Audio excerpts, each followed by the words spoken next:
যিখন চিনেমা কেতিয়াও কৰা নহয়। শেষ নিশালৈ ষ্টুডিঅ'ত কাম কৰি কৰি জুবিন গাৰ্গ নিজৰ ৰুমত শুবলৈ গৈছিল।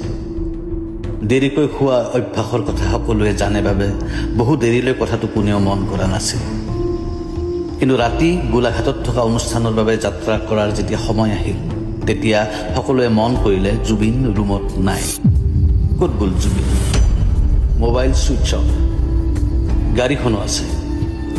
খেয়ালি মনৰ মানুহজন ক'ত গুচি গ'ল? য'ত যেনেকৈ পাৰি খবৰ কৰা হ'ল, কোনেও নাজানে জুবিন ক'ত। কেঞ্চেল কৰা হ'ল গোলাঘাটৰ অনুষ্ঠান।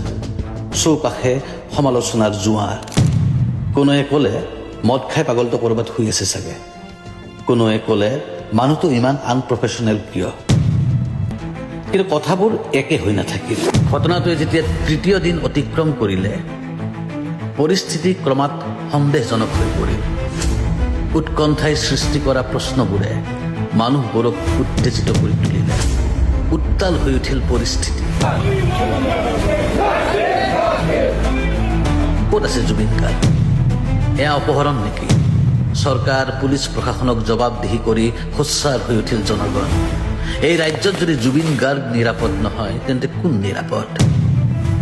3 দিন গৈ এসপ্তাহ হ'ল। আৰক্ষীৰ তদন্ত, ৰাইজৰ প্ৰতিবাদ, বিৰোধীৰ সমালোচনা, সামাজিক মাধ্যমত ব্যৰ্থ চৰকাৰক ককৰ্থনা উগ্ৰ নেটিজেনৰ। পুলিচ চোৰাংচোৱাৰ নেৰা নেপেৰাৰ চেষ্টাৰ পিছতো হাতলৈ বাৰে বাৰে আহি থাকিল কেৱল ব্যৰ্থতা। উত্তৰ নাই কাৰোৰে হাতত। এয়া যদি অপহৰণ, কোনে কিয় কৰিলে এই কাম? কিয়নো এতিয়ালৈ পৰিয়াল বা চৰকাৰ কাৰো ওচৰলৈ অহা নাই মুক্তিপণৰ চৰ্ত। পৰিস্থিতি জটিল বিষম হৈ গৈ থাকিল। চৰকাৰে ডিপ্লমেটিক কথাৰে পৰিস্থিতি এটা পৰ্যায়লৈ নিয়ন্ত্ৰণ কৰাৰ চেষ্টা কৰি থাকিল। বিভিন্নজনক গ্ৰেপ্তাৰ কৰা হ'ল, কিন্তু নাই, কোনো ক্লু নাই। গ্ৰেপ্তাৰ কৰাবোৰক এজন এজনকৈ মুকলি কৰি দিবলৈ বাধ্য হ'ল। আকৌ নতুন গ্ৰেপ্তাৰ, আকৌ মুকলি, আকৌ নতুন কাৰোবাক গ্ৰেপ্তাৰ, সোধপোছ, ন্যায়িক জিম্মা ইত্যাদি। চৰকাৰে জোৰা তাপলি মাৰি থাকিল পৰিস্থিতি মোকাবিলা কৰিবলৈ। এনেদৰে ঘটনাটোৱে প্ৰায় এমাহ চুবলৈ যাওঁতে খবৰ আহিল কাকপথাৰ, ৰংজুলি, বকলীয়া ঘাট, জোনাই, চেঙাত এজাক যুৱক যুৱতীয়ে আত্মজাহ দিয়াৰ কথা ঘোষণা কৰিছে। তেওঁলোকৰ চৰকাৰলৈ স্পষ্ট বাৰ্তা, ৪৮ ঘণ্টাৰ ভিতৰত জুবিনদাৰ সন্ধান উলিয়াই দিয়ক, অন্যথা আতংকিত মুখ্যমন্ত্ৰীৰ আৰক্ষীলৈ কাঢ়া নিৰ্দেশ সকলোৰে ওপৰত যেন সেন চকু ৰাখে। এনেদৰে গুণাগথাৰ মাজেৰে ঘটনাটোৱে ৩২ দিন অতিক্ৰম কৰাৰ দিনাই দুখ মোকালিতে জোৰত তিনিআলিত দেখা গ'ল জুবিন গাৰ্গক। ফুটপাথত চাহ দোকানী এজনৰ পৰা লাল চাহ আৰু টেকেলি মুখত দিয়া পিঠা খাই থকা জুবিনক প্ৰথম মন কৰিলে ঝাৰু দিয়া এগৰাকী মহিলাই। আৰে, এইজন দেখোন জুবিন। তেতিয়াহে চাহ দোকানীজনে মন কৰিলে তেওঁৰ সন্মুখত কোন? মৰ্ণিং ৱাক কৰিবলৈ অহা মানুহবোৰ, হকাৰ, পুৱাৰ প্ৰথম ট্ৰেইনখন ধৰিম বুলি অহা মানুহবোৰ, শেষ নিশা ৰেপিড' চলাম বুলি আধা টোপনি সামৰি অহা ল'ৰাবোৰ সকলোৱে চিনি পালে এয়া জুবিন। বেৰি ধৰিলে মুহূৰ্ততে সকলোৱে, দাদা আপুনি ইমান দিন ক'ত আছিল? পুৱাই পুৱাই প্ৰশ্ন দি মাথা নাখাবি, এটা কথা জানি থ, আই এম বেক। মুহূৰ্ততে শদিয়াৰ নাতি ল'ৰাক হেৰুৱাই দুখত থকা আইতাজনীয়েও খবৰ পালে জুবিন উভতি আহিল। আইতাৰ মুখত বহুদিনৰ পিছত এডাল হাঁহিৰ ৰেখা। হঠাৎ নোহোৱা হৈ উভতি অহাৰ দিনা কেলেণ্ডাৰে কৈছিল ১৮ নৱেম্বৰ বুলি। ১২টা বহাগৰ উচাহেৰে উদযাপন হ'ল জুবিনৰ জন্মদিন। শদিয়াৰ পৰা ধুবুৰীলৈ পাগলটো উভতি আহিল। দুপৰীয়া সাংবাদিকৰ আগত ক'লে, কিছুদিন অকলে থাকিবৰ মন গৈছিল, এতিয়া উভতি আহিছোঁ, বাকী থকা কামবোৰ কমপ্লিট কৰিম। মোক লগ পাব আকৌ আগৰ দৰে। ক্ষমা কৰিব যোৱা দিনবোৰত আপোনালোকক দিয়া কষ্টখিনিৰ বাবে। এই জিৰণিখিনি মোৰ প্ৰয়োজন আছিল। ১৯ তাৰিখে জুবিন ওলাই গ'ল পুৱাই কাৰ্বি পাহাৰলৈ। কুঁৱলীৰ মাজত শিল এচটাত বহি শুনিলে ভূমিপুত্ৰসকলৰ মনৰ কথা। তেওঁলোকে ক'লে পুঁজিপতিয়ে মাটি দখল কৰাৰ কথা। জুবিনে ক'লে এই আগ্ৰাসন ৰোধ কৰাৰ কথা। হেজাৰ হেজাৰ পাহাৰীয়া মানুহৰ কাষত থিয় হৈ ক'লে এই মাটি আমাৰ, এই ভূমিত কোনো পুঁজিপতিৰ পাপী খোজ পৰিব আমি নিদিওঁ। জুবিনৰ কণ্ঠত কেৱল পাহাৰখনেই নহয়, সাৰ পাই উঠিল সমগ্ৰ অসম। ডিব্ৰুগড়ৰ পৰা পৱন সোণোৱালেও ক'লে আমি একেলগে আছো। মৰিগাঁৱৰ পৰা দিলীপ পাটৰেও ক'লে আমি একেলগে আছো। বৰপেটাৰ পৰা আব্দুল হালিমেও ক'লে আমি একেলগে আছো। কিছুদিন পাহাৰে পাহাৰে ঘূৰি জুবিন উভতি আহিল গুৱাহাটীলৈ। চিধাই গল GMC-লৈ। তদাৰক কৰিলে চৰকাৰী চিকিৎসা।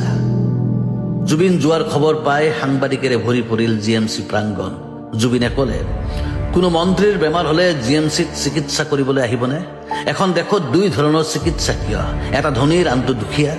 শিক্ষা, স্বাস্থ্য, ন্যায় সকলোৰে বাবে ফ্ৰী হ'ব লাগে বুলি চিঞৰি উঠি জুবিনে কলে, এনে ব্যৱস্থা কৰি দিব নোৱাৰা কোনো দলক আমাক শাসন কৰাৰ অধিকাৰ দিব নালাগে। জুবিনে কোৱা কথাবোৰ কলেজৰ কমন ৰুমত প্ৰফেচাৰ বোৰেও পাতিছে। গোটৰ মিটিঙত মহিলাবোৰৰ আড্ডাৰ বিষয় জুবিনে কোৱা কথাবোৰ। ষ্টেডিয়ামৰ গেলেৰীত ক্ৰিকেট খেলিবলৈ অহা ল'ৰাবোৰেও পাতিছে জুবিনৰ কথাবোৰ। কিছুদিন জুবিনে জিৰণি লৈছে, কিতাপ পঢ়িছে, আড্ডা দিছে, চিনেমা চাইছে, নতুন গান এটাৰ কাম কৰিছে, শুইছে, আড্ডা দিছে, গান গাইছে, শুইছে। কিছুদিনৰ জিৰণিৰ অন্ত পেলাই জুবিনে আৰম্ভ কৰিলে অসম ভ্ৰমণ। কেনেকৈ জীয়াই থাকিব আমাৰ ভাষা, আমাৰ শিপা কেনেকৈ হৈ থাকিব মজবুত। গাঁৱে চহৰে জুবিনে আয়োজন কৰিলে কৰ্মশালা। সৰু সৰু ল'ৰা ছোৱালীবোৰে শিকিছে জ্যোতিপ্ৰসাদ, বিষ্ণু ৰাভাৰ গান। ফুটবল এটালৈ খেলপথাৰে থিয় হৈ জুবিনে চিঞৰি উঠিল, সে নো টু ড্ৰাগছ। প্ৰতিজন অনুৰাগীক কৈ গল, তহঁতে নিজেই একোজন সৈনিক হ, নিজেও নাখাবি, লগৰবোৰকো খাব নিদিবি। বাধা দে সেই পিশাচতৰ প্ৰজন্ম ধ্বংস কৰা বিষাক্ত বেহা। জুবিনৰ পিছফালে মানুহবোৰ যোগ হৈছে, হিন্দু, মুছলমান, মিচিং, ৰাভা, কাৰ্বি, বড়ো, তিৱা, মৰাণ, মটক, আহোম, সকলো মানে সকলো। কিশোৰ, সদ্য যৌৱন প্ৰাপ্ত ভৱিষ্যতবোৰক জুবিনে কৈছে, এটাই জীৱন, সৰ্বস্ব প্ৰতিভাৰে বিকশিত হোৱা। জুবিন থমকি ৰোৱা নাই। গছবোৰৰ বাবে, প্ৰিয় নৈ বিলবোৰৰ বাবে, পথাৰবোৰৰ বাবে জুবিনে কথা কৈছে, গান গাইছে। জুবিন ৰৈ থকা নাই। ধৰ্মীয় ভণ্ডামীৰ বিৰুদ্ধে জুবিনে চিঞৰি উঠিছে, হিন্দু মুছলমান নহয়, তহঁত মানুহ হ। সামন্ত প্ৰভুসকলৰ বিৰুদ্ধে গৰ্জন মুখৰ জুবিন। কোনো বাবা বা মৌলবী নহয়, বিজ্ঞানেহে আমাক পোহৰ দেখাব। মানুহক ভাগ ভাগ কৰিব অহা ৰাজনীতিৰ বিৰুদ্ধে জুবিনৰ হুংকাৰ, আমাক ভাঙিব আহিবি, তহঁত নিজে ভাঙি যাবি। গাঁৱে গাঁৱে বন্ধ হৈ থকা পুথিভঁৰালবোৰ খুলি হাতত বিষ্ণু ৰাভাৰ ৰচনাৱলী লৈ এজাক যুৱক যুৱতীৰ মাজত জুবিন। দিন গৈ আছে, মানুহ বাঢ়ি আছে, ৰজাৰ টোপনি কমিছে। ধনী মানুহক কিনিব পৰা ধনী মানুহবোৰৰ ভয় বাঢ়িছে। সিহঁতে বুজি উঠিছে, জুবিন এনেদৰে গৈ থাকিলে সিহঁতৰ বনবাস সমাগত। জুবিনক ৰখাব লাগিব। আলোচনা চলে ৰজা, আমোলা, বুদ্ধিজীৱী, নিউজ চেনেলৰ সম্পাদকৰ। কিদৰে ৰোধ কৰিব পাৰি জুবিনৰ অশ্বমেধ যাত্ৰা। জুবিনলৈ প্ৰস্তাৱ আহে, চিকমিক পোহৰৰ মাতাল এখন পৃথিৱীৰ। কিন্তু জুবিনে বিচাৰি যায় ধনশিৰিৰ আকাশৰ জোনাক। বন্ধনহীন জুবিন এতিয়া যে পৃথিৱীৰ প্ৰেমত আবদ্ধ। চুক্তিয়ে সামৰিব নোৱাৰা এটা প্ৰস্তাৱ। জুবিনক কি কৰা যায়? কম্পিত সিংহাসনত বহি থকা ৰজাই ভাবে, হত্যা নে গ্ৰেপ্তাৰ? বিপত্তিও ভালেই।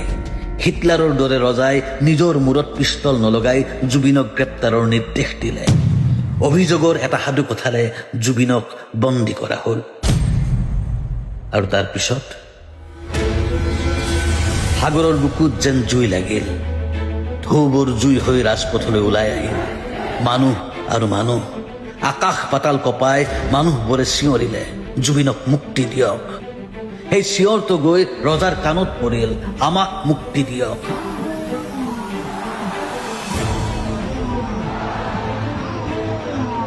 এটা বিপ্লৱৰ যেন প্ৰস্তাৱনা, বিষ্ণু ৰাভাৰ সপোনৰ অসমখন গঢ়িবলৈ যেন প্ৰথমটো খোজ। লাখ লাখ মানুহৰ যাত্ৰা ৰাজধানীলৈ। আমাক ৰজা নালাগে, কাৰাগাৰত জুবিন, বাহিৰত জনসমুদ্ৰ। আৰু তেতিয়াই হঠাৎ উৰি যোৱা চৰাই এটাৰ পম খেদি দূৰ, বহুদূৰ অতিক্ৰমী অসম আৰু মেঘালয়ৰ সীমান্তৰ পাহাৰীয়া বিল এটাত আমাৰ চকু ৰৈ গ'ল। কাঠৰ বগা চকী এখনত বহি শান্ত সমাহিত এজন যুৱকে বৰশী বাই আছে। এওঁ কোন? আৰে এইজন দেখোন জুবিন। এওঁ যদি জুবিন গাৰ্গ, তেতিয়াহ'লে কাৰাগাৰত বন্দী হৈ থকাজন কোন? এয়া আচলতে এখন চিনেমাৰ কাহিনী আছিলে। এই থিমটো লৈ, এই কনচেপ্টটো লৈ জুবিনদাৰ লগত কথা পাতিছিলোঁ, যিখন চিনেমা কেতিয়াবা আমি কৰিম বুলি ভাবিছিলোঁ। আজি ইয়াত এনেকৈ আপোনালোকক কৈছোঁ এইকাৰণে, কিয়নো এটা ডাঙৰ প্ৰশ্নবোধক আহিব, এই চিনেমাখন জানো কেতিয়াবা আৰু হ'ব।